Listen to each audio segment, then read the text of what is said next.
오늘도 하나님께서 저와 여러분이 주시는 말씀은 요한복음 12장 44절 이하의 말씀을 통하여 그 명령이 영생인 줄 알라 하신다는 말씀의 제목으로 하나님의 말씀이 선포될 때 하나님의 목적, 계획, 뜻이 잘 들려져서 그 말씀에 순종할 때 주시는 참복을 마음껏 누리시는 저와 여러분 되기를 주의 이름으로 축원합니다. 오늘 읽었던 본문의 말씀 끝에 보면은 50절에 나는 그의 명령이 영생인 줄 아노라 이렇게 했고요. 그러므로 나에 이르는 것은 그 예수님께서 복음을 전해주는 것, 이거 이야기하는 거죠. 내 아버지께서 내게 말씀하신 그대로 이렇게 전하는 것이다. 예수님 뜻대로 하는 게 아니고 하나님의 뜻을 전달하는 자로 왔다. 그런 이야기죠. 그렇게 해서 다른 성경에는 이러한 이렇게 진지한 표현들을 잘 안 하시는데 요한복음 속에서는 이런 영적인 부분들을 잘 설명해 주는 것 같아요. 그러면 이제 이런 책들을 읽을 때 우리가 영적인 의미를 부여해서 읽어야 되지, 영적인 것은 아무것도 상관없이 말씀이니까 그걸 잘 읽어갖고 잘 이해하면 된다. 이렇게 하면은 이거는 이 책이 잘 안 보이는 겁니다. 그렇게 되면요. 처음에 시작할 때 요한복음이 참 영서다. 완전히 이거는 우리의 영적인 문제를 완전히 해결할 수 있는 글들이 여기 다 들어있다. 이렇게 했고, 우리가 영적인 어떤 의미에 대해서 너무 잘 모르고 있었다는 것이 너무 뚜렷하잖아요. 그런 것들을 5장 19절부터요 15가지로 분류해서 단락을 나눠갖고 설명해 여기까지 왔거든요. 그 뒤에 이제 발 씻는 이야기를 하시다가 너희들도 그렇게 행하라 하는 이야기를 하시면서 내가 또 주와 선생으로 왔다 하는, 그렇게 하면서 그게 무슨 선생으로 왔단 말이고 영적인 것을 이해시키는 걸 가르쳐주러 내가 왔다 와. 그래서 결론은 너희가 행해라. 들었으니까 행함이 있는 믿음이 되라. 그래서 마지막에 결론, 진짜 결론에 또 결론으로 가면은요 13장 34절에 가면 새 계명을 너희에게 주노니 서로 사랑하라. 내가 너희를 사랑한 것 같이 너희도 서로 사랑하라. 이런 말이거든요. 그러면은 사실 우리 복음의 완성이 되는 거죠. 그게 우리가 하나님의 계명을 갖고 출발하잖아요. 출애굽기에서 종되었던 사람들이 이집트에서 탈출해서 유월절 어린 양의 피의 사건을 경험하게 하시면서 그렇게 그 피로 구원함을 입은 사람들, 홍해를 건너 세례받은 사람들이 시내산 밑에 가서 하나님을 만난 거잖아요. 그때 하나님께서 백성들과 약속을 하죠. 너 이렇게 할래? 이렇게 하겠습니다. 그럼 좋다. 약속의 민족처럼 살아라. 약속의 백성처럼 살아라 하면서 주신 것이 출애굽기 20장 10계명이고요. 그리고 21장, 22장, 23장이 시행세칙이고 24장이 피의 언약이고, 그리고 이것을 다시 더 확대해서 해석한 것이 신명기 4장 44절부터 26장까지라 저는 그렇게 이야기했어요. 그러면 그 명령이 거기 있는 그 계명들이 구약으로서 끝났었는가? 끝나지 않았다. 그래서 새 마음을 너희에게 주고 성령을 동원해서라도 그 말씀이 복음으로 설명된 것을 이해시켜주고 싶다는 겁니다. 성경은 그렇게 이야기를 하거든요. 그러면 우리는 능동적으로 그렇게 따라가야 되는 거죠. 아, 하나님께서 그런 계획을 가지시고 성경에 기록하셨고 그 기록한 대로 우리가 살 수 있도록 이렇게 하셨구나 하고 해야 되는데, 우리는 별로 우리가 영적인 사람인 것처럼 해갖고 신령한 듯이 이렇게 살아온 겁니다. 이게 읽어보면은 우리가 생각하는 신령한 게 안 맞거든요. 그 이상 그건 귀신 노름처럼 보이거든요, 이제는. 그러면 이제 6장 63절에 있던 말씀이 살리는 것은 우리가 살아야 되는데 영이잖아요, 영이 죽으면 사람도 육도 죽은 겁니다, 그죠? 영이니 육은 무익한데 내가 너희에게 이런 말, 이게 이제 보혜사 성령께서 진리의 영이라 이렇게 하잖아요. 그렇게 주님의 말씀이 진리인데 그 진리를 깨닫게 하시는 분이 보혜사 성령이라 했고, 그 보혜사 성령을 다른 이름으로 진리의 영이다 이렇게 하거든요. 그 14장에 가면 그렇게 이야기하잖아요. 그러면 반드시 맞죠. 주님께서 우리에게 가르치신 모든 복음의 말씀, 주님께서 신약에 오셔서 가르쳤지만 구약의 계명들을 갖고 다시 재설명했단 말이에요. 재설명한 것이 이제 복음이라고 우리가 표현하고 있거든요. 그게 훨씬 구약보다 수준이 높아졌습니다. 까다로워졌어요. 그게 영적인 것들이 동원돼야만이 이해가 될 수 있도록 그렇게 만들었거든요. 그럼 영적이라는 것이 무엇인가 우리는 이해를 안 하고 전부 다 기도 오래 하는 거, 가음 많이 지르는 거, 이상한 소리 하는 거, 뒤로 벌렁벌렁 넘어지는 거, 이런 것들을 영적으로 생각해요. 그건 영적 아닙니다. 그건 귀신 노름입니다. 그러니까 여기는 너희에게 이런 말이 영이요 생명이라 했는데, 이 생명이라는 것은 구원을 이야기하는가? 우리가 예수 믿는 게 목적이 구원받기 위함이잖아요. 솔직히 이게 솔직해야 되지. 그런데 열심히 믿어보지 한번 해보지 뭐. 이런 자세면 이거 고생하는 겁니다. 어차피 애정된 사람이라면 한 믿어봐야지 막 하다가 그렇게 못 믿어요. 결국은 바짝 믿게 돼 있다고. 성령의 도우심을 받게 돼 있다고. 그러면 그 성령의 도우심이 아까 이야기한 다시 한번 돌아봅니다. 14장 16절에 내가 아버지께 구하였사오니 그게 예수님께서 의견을 냈답니다. 그가 또 다른 보혜사를 너희에게 주사 영원토록 너희와 함께 있게. 오늘 우리 마지막 심판 때까지 보혜사 성령이 우리와 함께한다. 믿는 자와 함께한다는 이야기입니다. 그리고 17절에 저는 진리의 영이다. 세상이 능히 그를 감당치 못한다. 왜? 하나님의 말씀을 배우고 공부하는 가운데 보혜사 성령이 도와서 믿어지게 만들어 놓으면요 아무도 그를 세상에 이길 수 없다는 겁니다. 그렇게 무장된 사람을 누가 이깁니까? 그러면서 성령님께서 우리에게 임하였다는 것은 성령이 하시는 일을 성경적으로 설명을 한 묘로예요. 26절에 보세요. 보혜사 곧 아버지께서 내 이름으로 보내실 성령 그가 너희에게 모든 것을 가르치시고 성령으로 가르치신단 말이야. 성경을 공부하고 제가 설명해 주는 것 같아도 제가 아니고 제 속에 있는 성령이 하시는 일이고 여러분이 알아듣는 것 같아도 여러분이 알아듣는 것이 아니고 내 속에 내주하시는 성령이 반응한다는 반응, 알아서 듣는다는 거야. 가르치시고 내가 너희에게 말한 모든 것을 생각나게 한다. 그래서 이미 배워둔 것, 성령이 역사하든 안 하든 우리는 하나님의 말씀을 배워두고 알아두고 암송하든 이해하든 배워둔 것 속에서 성령께서 이거잖아 하고 가르쳐 준다라고 늘 우리가 설명을 하죠. 설명을 하는데 설명을 하는 그 표현이 이렇게 나와 있다 성경에. 이 26절의 말씀이란 말이죠. 그러면 이제 다시 본문으로 돌아갑시다. 12장으로. 44절부터 50절까지 본문을 읽으면서 제목을 갖다 그의 명령이 영생인 줄 알라 했는데 그 말씀에 본절이 50절에 있는 말씀을 인용했죠. 그 명령은 뭐 계명을 이야기하는 거 맞죠? 구약의 계명입니다. 그러면 이제 44절에 보면은 12장 44절에 나를 믿는 자는 나를 믿는 것이 아니요 나를 보내신 이를 믿는 것이다.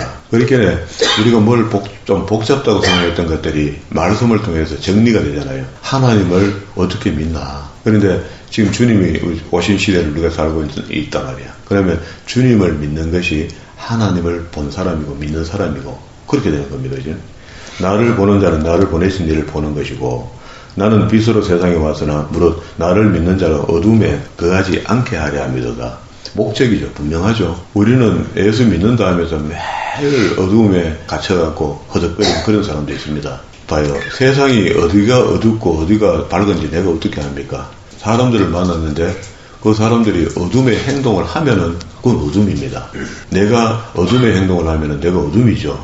그러면은 어둠에 있는 사람들을 줄기차게 만나러 가봐요. 세상 사람들하고 더 벗을 만들고 예수 믿는다는 것은 예수 믿고 난 뒤에부터는 믿는 사람들이 친구가 되고 동무가 되어야 되는 거지. 자꾸 세상 사람들을 등위를 믿는 사람들보다 위에 얹어놓고 만나기 시작하면은요 그 어둠을 찾아가는 거 아닙니까? 우리 믿음의 동료들보다도 더 피끈이 만나고 더 친숙하게 만나고 더 많은 것을 나누고 자꾸 이렇게 하면은요 나는 빛인데도 그 어둠이 나에게 영향을 준다고. 그게 차원을 낮춰줘야 되죠. 이 사람은 아직 예수 믿지 않는 사람이 어둠인데 내가 전도의 대상으로 만나주는 거다. 이렇게 만나야 되는데 그런 식으로 만나줘야지 그게 대화가 되든지 리드가 되든지 하는데 역으로 리드를 당하죠. 낮에는 빛이 됐다가 저녁에 가고 만나갖고 어두컴컴한 데 가고 빛으로 영향을 받고 돌아오고 그렇죠. 그렇게 입에서 욕이 안 떠나고 생각이 잘 이상하게 꼬여있고 안 좋고 그렇죠. 말씀을 듣는 때는 낮이잖아요. 듣고 깨끗함을 입었는데 또 저녁에 가고 또 희석해 놓으면 또 언어가 바뀌고 생각이 바뀌고 그럼 뭐 행동이 또 바뀌는 거죠. 그럼 다시 또 주일날 가가 또 한번 바꿔놓고 일주일 내도록 그렇게 살아봐요. 또 맹 제자리야. 제자리가 아니고 마이너스 나옵니다. 그걸 지금 이렇게 표현해요. 사람이 내 말을 듣고 지키지 아니할지라도 내가 저를 심판하지 않을. 코비드19가 있을 때 그러면은 예배 안 지나고 전부 다 동영상 예배 드리고 이렇게 하면서 안 죽어요. 하늘에 번개도 안 떨어지고 안 죽고 이러니까 한국교회가 확 줄어붙잖아요. 한 30% 줄었다거든요. 30%가 죽는데도 당당합니다. 교회를 떠난 사람들이. 아이고 유튜브 하나 보면 되지 뭐 이렇게 생각하잖아요. 그거 잘못됐습니다. 보세요. 사람이 내 말을 듣고 지키지 아니할지라도 내가 저를 심판하지 아니하노라. 내가 온 것은 심판하러 오는 것이 아니고 그게 번개불 내리려고 온 것이 아니고 구원시키려는 기다려주는 겁니다.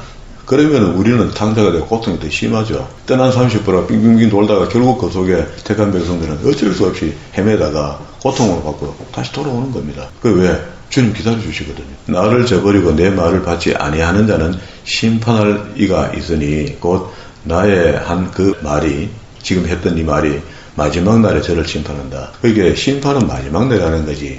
지금 코비드 때문에 떠난 사람들을 이것들이 떠나서 괘씸하게 이거 심판해야 되겠다 이렇게 심판하시는 분이 아니단 말이야. 그러니까 간이 커져. 자꾸 간이 커지죠. 마귀의 말이 더 맞는 것 같고 어루뿌리하게 이렇게 가는 겁니다. 내가 내 자유로 말하는 것이 아니라 나를 보내신 아버지께서 나의 말한 것과 이럴 것을 친히 명령하여 주었으니 나는 그의 명령이 그 예수님도 이 명령이 맞다라고 생각한다. 그런데 우리가 어떻게 그렇게 이해 안 하려 하나 말이야. 왜 구약의 말씀과 상관없는 복음만 자꾸 이야기하는 거야. 그 복음도 율법을 이해하지 못하는 복음을 이야기하는 것은 옳은 복음도 안 되거든요. 그러니까 말도 안 되는 소리를 자꾸 하는 거죠. 그리고 영적인 부분들도 그렇게 우리가 무지했잖아요. 이 지금 성경을 보세요. 예수님께서 하나님 아들 하나님이라는 것을 믿어지는 것이 영적이단 말이야. 그게 영적이거든요. 딴 영적이 없습니다. 귀신 노름하는 그게 영적이 아닙니다. 그러면 요한복음이 영설했는데 얼마나 영선지예요. 5장 19절에 한번 가보세요. 5장 19절에 보면은 이 증거가 내가 지금 앞으로 15가지를 분류했고 요한복음에서 증거할 테니까 한번 들어봐라 하면서 시작한 거거든요. 그러므로 19절 예수께서 저희에게 이르시되 내가 진실로 진실로 너희에게 이르노니 아들이 아버지의 하는 일을 보지 않고는 아무것도 스스로 할 수 없나니 아버지께서 행하시는 그것을 아들도 그와 같이 행하느니라. 이 말은 하나님과 동격이라는 겁니다. 하나님 아들 하나님이라는 것을 예수님 스스로 하신 말씀을 요한은 기억하고 여기다 기록한 겁니다. 다른 사도들은 이거 듣고도 몰랐던 것 같아요. 기록을 안 남겼어요. 그러면 21절에 아버지께서 죽은 자들을 일으켜 살리신 것 같이 아들도 자기의 원하는 자들을 살릴 수 있다. 똑같다는 겁니다. 동등하다는 겁니다. 하나님과. 이걸 알아듣는 것이 영적이란 말이야. 영적이란 내 영이 내 혼자만 이걸 깨닫는 게 아니고 우리는 이미 구원을 입었고 불세를 받았으니까 보혜사 성령의 도우심을 통하여 이 말을 깨닫는단 말이죠. 이제 시간이 들어 다들 볼 수는 없지만 또 6장 22절에 가보세요. 쭉 내려오는 이야기가요. 영적인 떡을 이야기하거든요. 그럼 자 26절에 예수께서 대답하여 가라사대 내가 진실로 진실로 너희에게 이르노니 너희가 나를 찾는 것은 표적을 본 까닭이 아니요 이적과 기적으로 구원 못 받습니다. 그죠? 우리는 지금 무슨 이상하게 뭐 지하실 교회 가고 벌렁벌렁 뒤집어지는 이적과 기적을 체험하면 하나님을 만나냐 하는 것이 잘못된 겁니다. 보세요. 표적을 본 까닭이 아니요 떡을 먹고 배부른 까닭이로다. 썩는 양식을 위하여 일하지 말고 영생하도록 하는 양식을 위하여 하라. 이 양식은 인자가 너희에게 주린 인자는 누구? 예수님. 이 주린이 인자는 아버지 하나님의 인치신자다. 이거는 여기서 인치신자는 이야기하는 거 우리가 거룩한 인을 전부 다 받아야 되긴 되지만 예수님처럼 우리도 육신으로 오신 예수님이 하나님이 인치셔서 보내주신 구세주 우리도 나중에 그 인을 받게 된다는 겁니다. 거룩한 인. 그러면은 우리가 무슨 양식이 필요합니까? 영적인 양식이 필요하죠. 영적인 떡이 필요한 겁니다. 그리고 영적인 떡을 설명하려고 여기까지 들어옵니다. 그러니까 구약에 내가 만나를 먹었으나 다 죽었지만 이제는 영적인 떡을 내가 너희에게 주노라 하고 진리를 이야기하는 거죠. 그리고 세 번째요. 7장 14절부터 성부로부터 왔다 하는 이야기를 해요. 16절에 보면은 예수께서 대답하여 가라사대 내 교훈은 내 것이 아니요 나를 보내신 이의 것이라. 그러니까 이게 영적이잖아요. 하나님 우리는 보이지 않지만 하나님 우리와 함께 하시는 것처럼 사람이 하나님의 뜻을 행하려 하면 이 교훈이 하나님께서 왔는지 내가 스스로 말함인지를 알게 된다. 성령님의 도우심을 통하여 보면은 예수님이 그 당시에 내가 하는 모든 말이 이제 우리는 듣고 하는 것이 아니고 기록된 말씀을 보고 읽고 믿는 거잖아요. 19절에 모세가 너희에게 율법을 주지 아니하였느냐. 너희 중에 율법을 지키는 자가 없도다. 너희가 어찌하여 나를 죽이려 하느냐. 이게 희한한 이야기를 하죠. 그런데 우리는 구약과 신약에 연결이 없어서 영적으로 이해를 안 하고 있는 겁니다. 4번 37절, 7장 37절 명절이 끝나고 큰 날에 예수께서 외쳐가라사 누구든지 목마르거든 내게로 와서 마시라. 나를 믿는 자는 성경이 알려준 같이 그 배에서 생수의 강이 흘러나리라 하시니. 구약에서는 광야에서 너비림에 물을 주시고 반석을 깨뜨려 물을 주시고 이렇게 한 것처럼 예수님께서 오셔서 진리로 그 생명의 강을 흘러넘치게 해주겠다는 거예요. 그래서 그런 것들을 표현하는 것을 하나님의 말씀을 제대로 선포되는 강단을 생명수의 강이 넘쳐 흐르는 이렇게 표현하잖아요. 그래서 37절, 38절, 39절에 있는 이 말씀, 이는 그를 믿는 자에 받을 성령을 가리켜 말씀하시는 것이라. 이거 완전 영적인 이야기죠. 다섯 번째, 8장 12절. 예수께서 또 일러 가라사대 나는 세상의 빛이니 나를 따르는 자는 어둠에 다니지 아니하고 생명의 빛을 얻게 된다.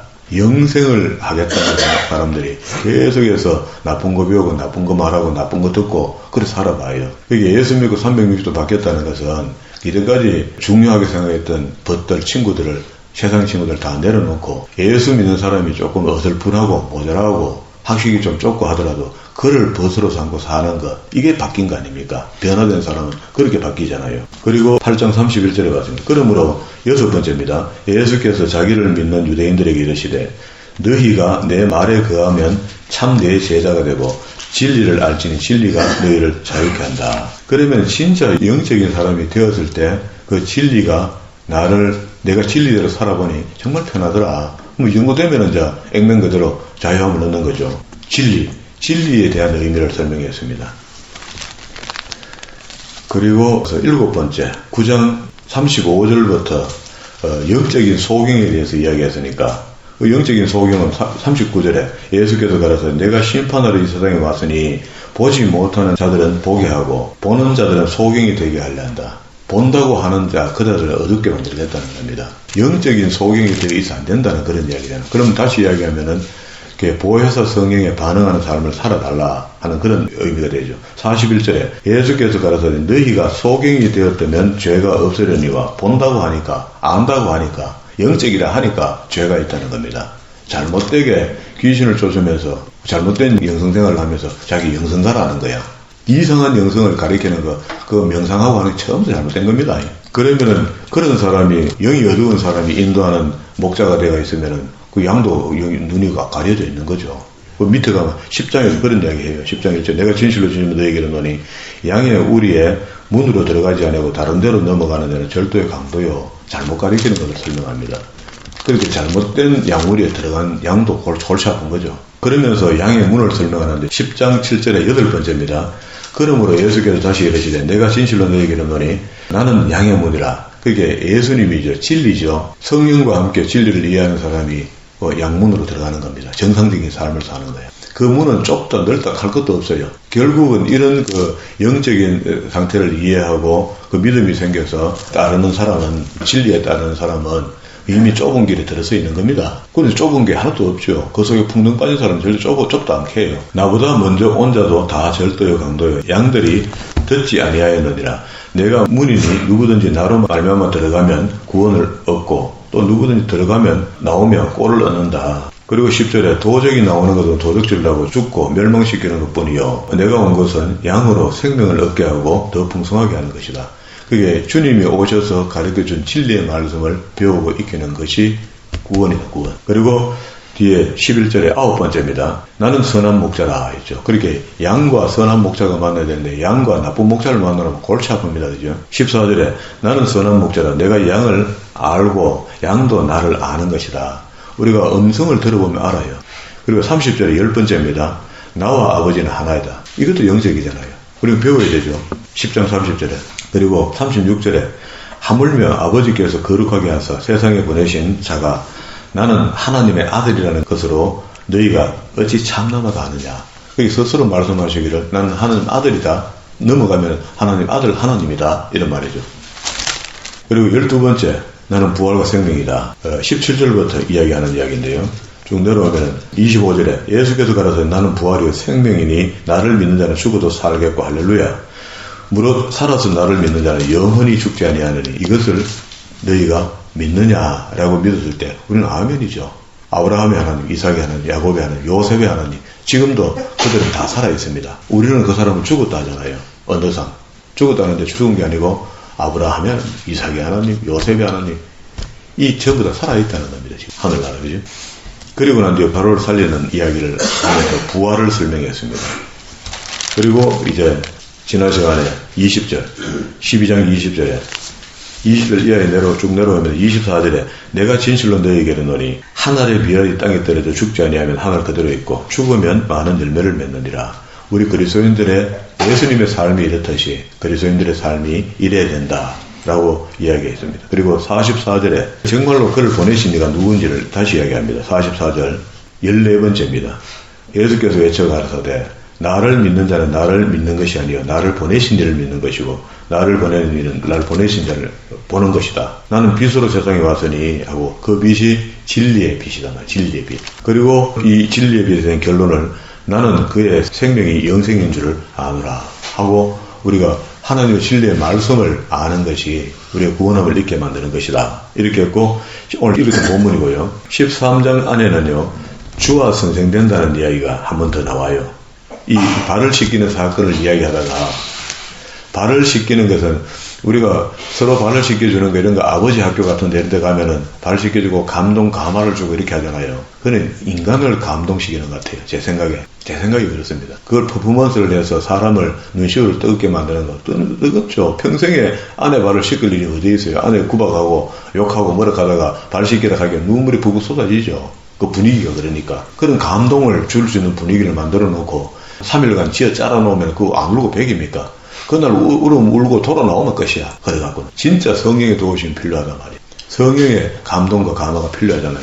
여기 지금 그 이야기를 하는 겁니다. 그렇게 이 발 씻기는 일을 이야기하면서 10절에 보면 예수께서 가라서 이미 목욕한 자는 발밖에 씻을 필요가 없느니라.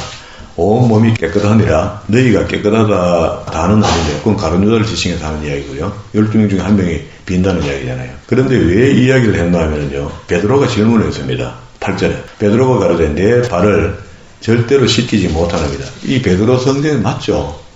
어떻게 주님이 내 발을 씻깁니까? 여보 당신이 어떻게 내 발을 씻겨는 내가 당신 거 씻겨줄게. 요렇게 하는 게 섬기입니다. 말이에요. 섬기. 지금 베드로는 지금 제대로 하잖아요. 내 발을 절대 씻지 못하나이다 하니까 예수께서 대답하시는데요. 내가 너를 씻기지 아니하면 내가 나와 상관이 없느니라. 이렇게 얘기하는 것은 뒤에 우리 읽었던 이미 목욕한 자는 발밖에 씻을 필요가 없다는 것은 원죄가 해결됐으니까 자범죄만 씻으면 된다. 그런 표현이거든요. 이게 완전 영수 아닙니까? 영적이지 않습니까? 그런데 우리는 뭐예요? 그걸 갖다 퍼포먼스로 만들어갖고 이 말씀의 본질을 흐리게 만들어놨잖아요. 뒤에 거는 읽어보지 못하도록 만들고 그대로 들어 씻기줘라 하는 게 씻기줘라가 그 말도 달라요. 섬겨라는 이야기. 섬겨라는 표현을 예수님께서 이렇게 했는데 절대 할 수 없는 일을 선생이 제자의 발을 씻길 수 없는데 그걸 씻겨줌으로 이렇게까지 해서라도 섬겨라. 그 이웃을 사랑하라는 말과 연결되잖아요. 이거 34절에 그죠? 새 계명을 너에게 주노니 서로 사랑하라. 이렇게 퍼포먼스를 하고 예수님께서 가르쳐주는 모든 것은 전부 다 이웃 사랑입니다. 결국 이웃 사랑으로 하나님 사랑하는 것이 이웃 사랑하는 것이니까 그래서 이웃 사랑하는 대로 가야 된다. 라고 하면서 그 베드로의 질문을 통해서 다시 이게 이야기됐고요. 그렇게 이야기해 내려오면서 13절에 가면은 너희가 나를 선생이라 또는 주라 하니 너희 말이 옳은 거 맞다. 발을 씻겼으니 너희도 서로 발을 씻기는 것이 옳으니라 하는 말이 그러면 맨날 제자들이 다니면서 서로 발 씻겨주고 서로 이런 게 아니고 서로 섬겨라는 이야기입니다. 우리 남편은 아내를 섬기고 아내는 남편을 섬기고 자식도 사실은 하나님 세계에서 보면 섬겨야 될 대상이잖아요. 애를 먹이도 섬기고 또 자식은 또 부모를 당연히 효한다고 섬겨야 되는 거죠. 서로 우리 이걸 깨달은 사람들은 서로 섬겨주면서 그 아름다움이 더 커져가겠죠. 그래서 향기가 나겠죠. 15절 내가 너희에게 행한 것 같이 너희도 행하게 하려 하여 본을 보여줬다 하죠.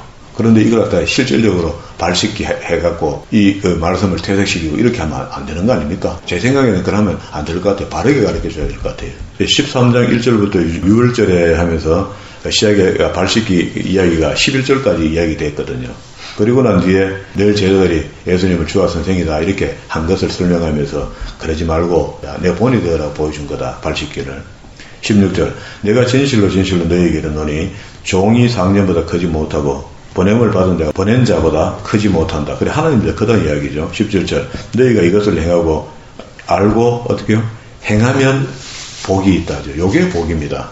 우리는 복을 돈 많이 받고 돈 많이 버리는 것을 복이라고 자꾸 생각해요. 그거는 그 예수 믿는 거하고 전혀 다른 겁니다.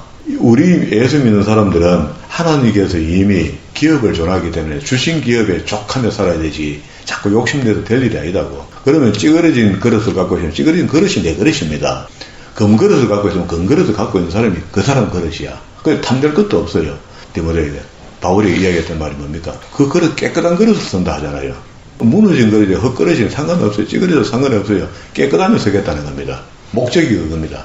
그럼 우리 스스로가 째보가 됐든지 꼼보가 됐든지 하나님 앞에서 깨끗하면 하나님 그 그릇을 쓰신다는 거잖아요. 쓰시면은 뭔가 좀 풍성해지겠죠. 내가 너희를 가리켜 말하는 것이 아니라 내가 나의 택한 자들이 누구인지를 알미라. 그러나 내 떡을 먹는 자가 내게 발꿈치를 들었다 하는 성경 10편 41편 9절에 있는 말씀인데요. 그걸 인용했습니다. 발꿈치를 들었다 하는 성경을 응하게 한다. 그러니까 예수님이 오신 것은 구약의 마지막에 이렇게 주님이 오실 거야 하는 예언의 말씀이 주님은 오셔서 다 성취시켜 주는 거잖아요. 성취하러 오셨다 하잖아요. 지금부터 일이 이루기 전에 미리 너희에게 이름은 일이 이룰 때에 내가 그인 줄 너희가 믿게 하려 합니다. 내가 진실로 너희에게 이르노니 나의 보낸 자를 영접하는 자는 나를 영접하는 것이요 나를 영접하는 자는 나를 보내신 이를 영접하는 것이다. 여기까지 13장 1절부터 여기까지 끌고 내려갔어요. 끌고 내려가고 발 씻는 사건을 모형으로 보내주면서 정말로 복받을 자는 어떤 것이다. 진짜 복은 이런 것이다. 진짜 복은 지난 시간에 우리 봤잖아요. 에베소에 있는 그런 복 아닙니까? 경륜을 알고 믿고 하나님께서 그 경륜 속에 이미 충분한 복을 우리에게 줬단 말이에요. 그렇게 구원받은 사람은 이 땅에서 이렇게 살게 할 때는 하나님 뜻이 있다는 겁니다. 나를 통해서. 화려하고 좋은 옷 입고 사는 것만 하나님 뜻이 있는 게 아니고 쭈그러진 그릇이지만 하나님의 뜻을 잘 나타내고 쓰임받는 그릇이라면 된 거 아닙니까? 여기까지. 여기 뒤에 밑에는 이제 가룟 유다의 배신을 예고하는데요. 가룟 유다 같은 거는 온선의 화려한 같은데 예수님 제대로 등용됐는데 나중에 보니까 마귀의 새끼가 됐어요. 자살한 겁니다. 끝난 겁니다. 우리가 예수 잘 믿고 하다가 마지막에 끝을 그려낼 수는 없잖아요. 끝까지 진리의 성령의 인도하심을 받고 눈으로 봐서 어두운 길이지만 첩첩한 길이고 못난 길이고 불쌍한 길인 같지만 영의 눈을 열고 보면 아름다운 길이 펼쳐져 있는 사람으로